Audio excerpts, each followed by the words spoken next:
श्री कृष्ण के अनुसार मनुष्य का भाग्य जन्म से पहले लिखा जाता है।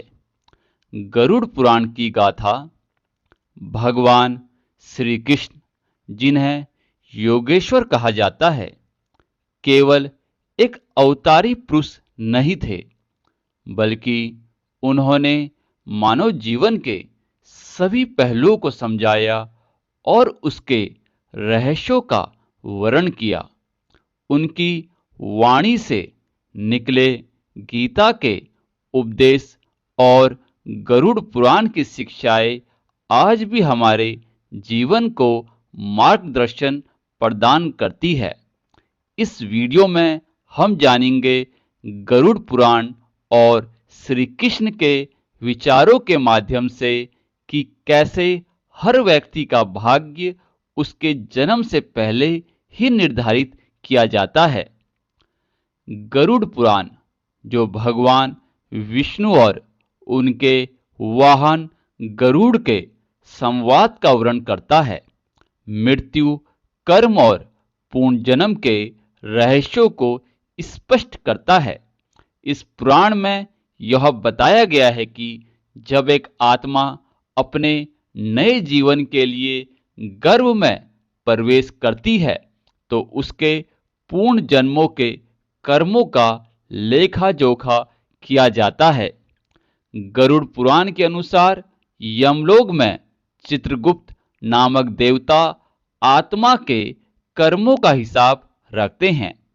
जब आत्मा पूर्ण जन्म के लिए तैयार होती है, तो उसके अगले जीवन का भाग्य इन कर्मों के आधार पर लिखा जाता है।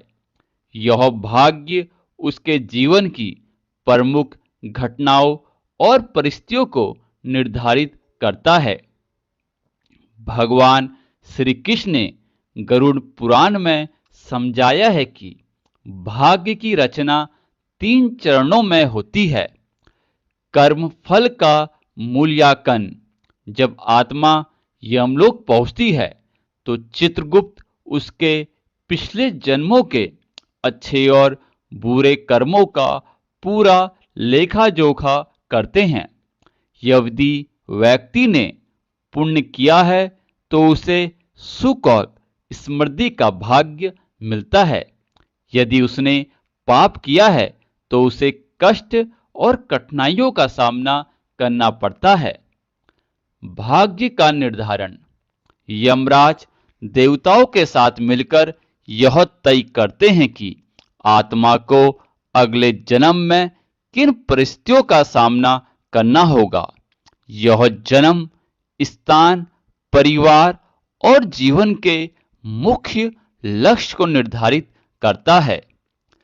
भाग्य का लेखन: आत्मा जब माता के गर्भ में प्रवेश करती है, तो उसका भाग्य लिखा जा चुका होता है।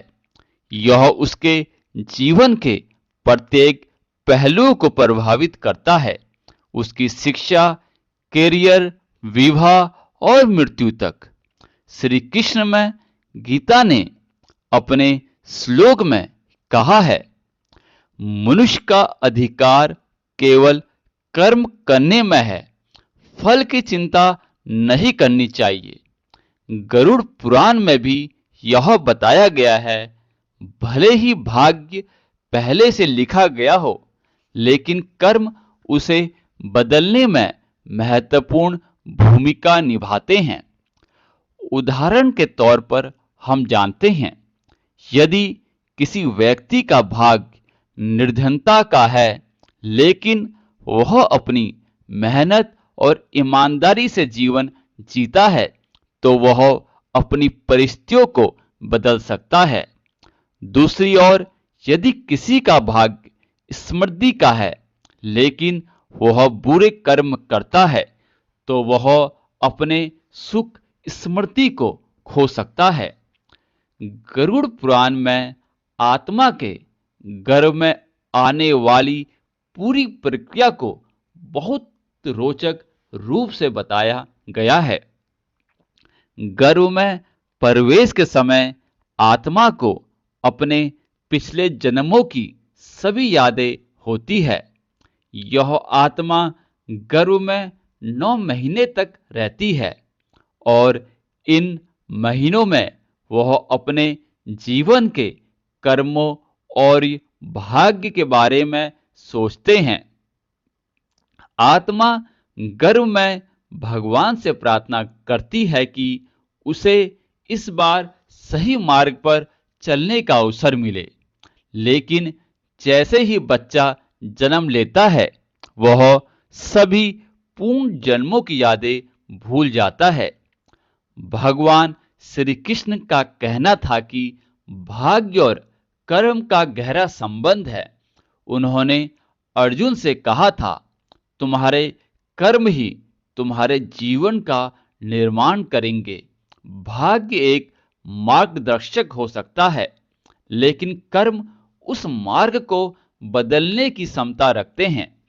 इससे यह स्पष्ट होता है कि भाग्य का लेखा जोखा भले ही जन्म से पहले तैयार हो जाए, लेकिन जीवन में कर्म ही सफलता की कुंजी है। गरुड़ पुराण में एक कहानी का उल्लेख है। एक ब्राह्मण ने अपने जीवन में बहुत पुण्य किए। जब उसकी आत्मा यमलोक पहुंची तो चित्रगुप्त ने उसके कर्मों का मूल्यांकन किया। ब्राह्मण का भाग्य सुखमय जीवन के लिए लिखा गया, लेकिन जब वह जन्म लेने के बाद अपनी बुद्धि का दुरुपयोग करने लगा और पाप कर्म करने लगा तो उसका भाग्य बदल गया। यह कहानी हमें सिखाती है कि हमारे कर्म ही हमारे जीवन को सफल बनाते हैं। गरुड़ पुराण और श्री कृष्ण के उपदेश हमें यह सिखाते हैं कि भाग्य और कर्म दोनों हमारे जीवन में महत्वपूर्ण है। भाग्य जन्म से पहले लिखा जाता है, लेकिन हमारे कर्म इसे बदल सकते हैं। इसलिए हमें हमेशा सही कर्म करने का प्रयास करना चाहिए। यह कहानी हमें जीवन को एक नई दृष्टि से देखने की प्रेरणा देती है। यदि आप भी श्री कृष्ण की शिक्षाओं और गरुड़ पुराण की कथाओं से प्रेरित होते हैं तो इसे अपने जीवन में अपनाएं। ध्यान दें, आपके कर्म आपके भाग्य को बदलने की ताकत रखते हैं। हर परिस्थिति में ईमानदारी और मेहनत से आगे बढ़े।